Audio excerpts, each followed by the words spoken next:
आम्ही काही येणार नाही, हजर राहणार नाही, आणि ते हजर राहायचं नाही. मित्रो, अशा या एकेखोर माणसाला पुन्हा संधी द्यायची?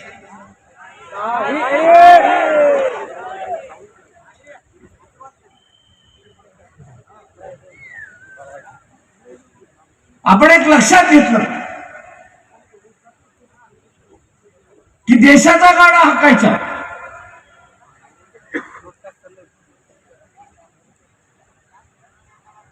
आणि देशाचा गाडा हाकत असताना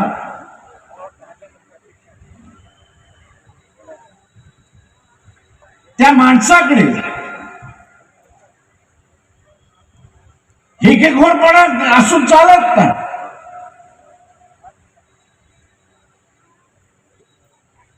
आणि म्हणून उद्याच्या सत्तेमध्ये आपल्याला बसायचं असेल तर मी जसं म्हणाल की माझी मानसिकता पाहिजे की मी बसणार,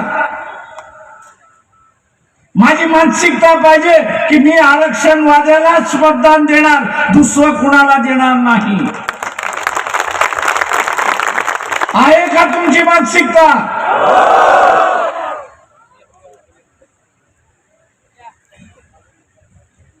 दुसरी बात, आपण एक दरवाजा बंद केलेला आहे. आपण एक दरवाजा बंद केलेला आहे,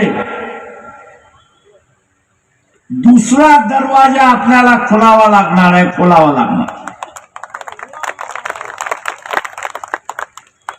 आणि दुसरा दरवाजा कुठला?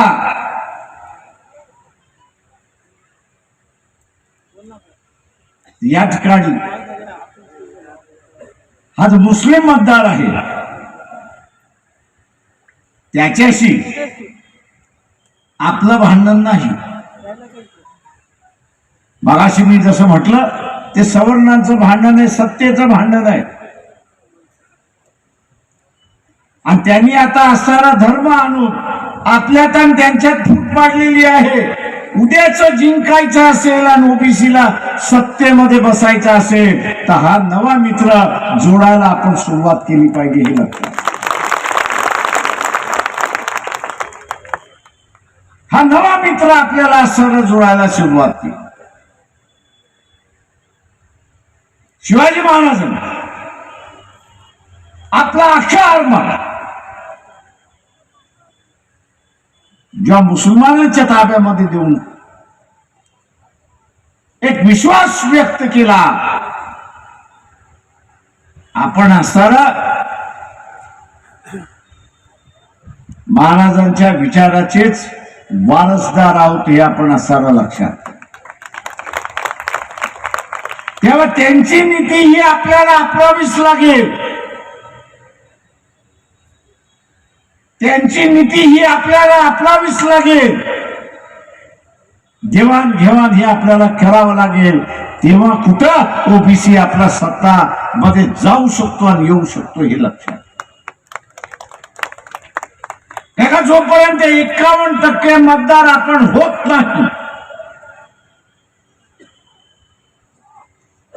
आपल्याला जिंकण्याचं गणित सुद्धा मांडावं लागेल, हे लक्षात घ्या. आपण 51% मतदार जोपर्यंत होत नाही आणि मतदान आपण जोपर्यंत घेत नाही तोपर्यंत सत्ता आपल्याकडे येत नाही, हे लक्षात. आणि म्हणून हे 51% पोहोचण्यासाठी जे जे आपल्याला करावं लागेल ते आपण केलं पाहिजे. आणि ती करण्याची मानसिकता ही आपण तयार केली. ती मानसिकता आपण तयार केली पाहिजे,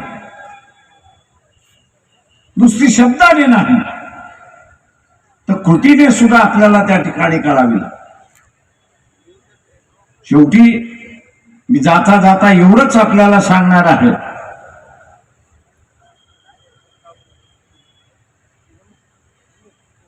की वंचितचा जो उमेदवार, महासंघाचा जो उमेदवार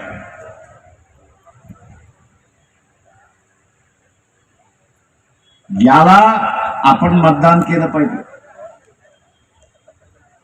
आपण उद्याच्या असणाऱ्या कालावधीमध्ये चुकून माकून भारतीय जनता पक्षाला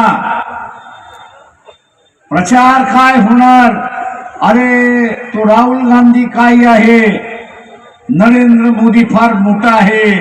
मी जाता जाता एवढंच आपल्याला विचारतो की तुमच्या कुटुंबातला 63 माणूस तुम्ही प्रमुख करणार का? तुम्ही 63 माणूस कुटुंबाचा प्रमुख करणार का हे सांगा. करणार का? करणार का? आणि मग देशाचा पंतप्रधान 63 कशाला करताय हेच आवाहन करतो आणि आपल्याला रजा घेतो. जय भीम, जय भारत. दलित जो आहे यांनी मिळून आपली ही सत्ता बसवली पाहिजे हे लक्षात. मी मुसलमानांना आवाहन करणार आहे, ही जी नवीन बस होते याच्यामध्ये तुम्हाला बसायचं असेल, ही जी नवीन सत्तेची बस होते त्याच्यामध्ये तुम्हाला बसायचं असेल तर ओबीसीच्या संमेलनाला उपस्थित राहणं पहिल्यांदा शिका.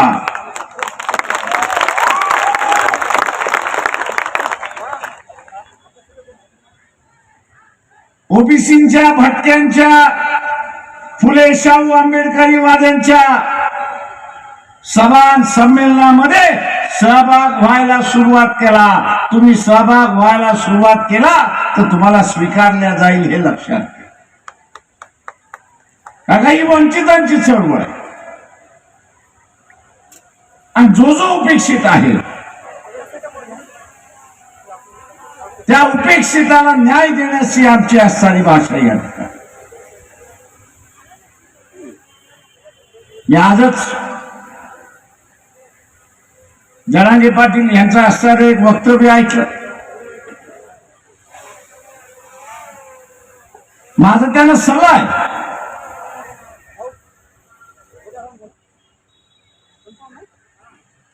माझा सल्ला आहे त्यांना की त्यांनी असं म्हटलं की आम्हाला बीजेपीला धडा शिकवायचा. मी त्यांना असं म्हणतोय की या बीजेपी बरोबरच हा जो निजामी मराठा आहे त्यालाही आपण धडा शिकवायचा हे लक्षात घ्या. कारण आजच्या गरीब मराठ्याची अवस्था ही जर कोणी केली असेल तर प्रकाश बापू शेंगे यांनी म्हटलं की ज्याचे कारखाने, सहकारी कारखाने उभे राहील, वेगळं ताट आपल्याला करायचं असेल तरीही आपल्याला सत्तेमध्ये बसलं पाहिजे हे लक्षात घ्या. का सत्तेमध्ये बसून आपण हे वेगळं ताट त्या ठिकाणी करू. कोणाची मानसिकता आहे सत्तेमध्ये बसण्याची, त्यांनी हात वरती करा.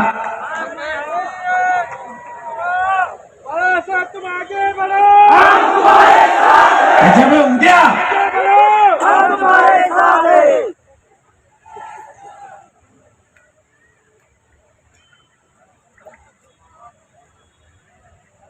भारतीय जनता पक्षाचा प्रचार, आम्ही राम मंदिर बांधलं, ते उद्घाटन केलं.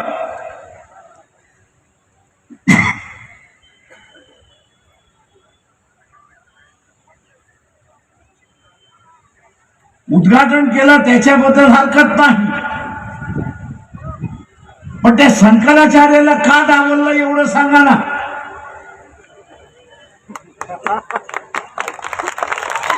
तुम्ही धार्मिक आहात असं म्हणता ना.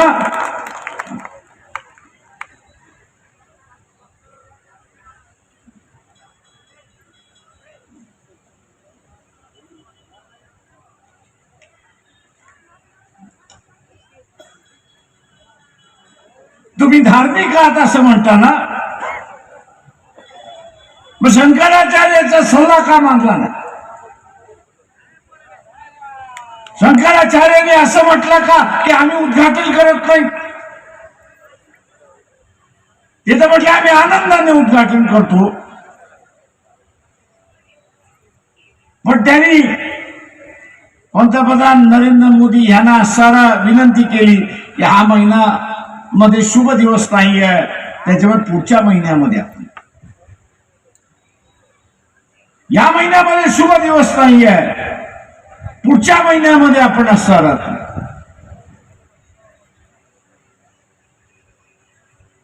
पण हे के कोण? नरेंद्र मोदी.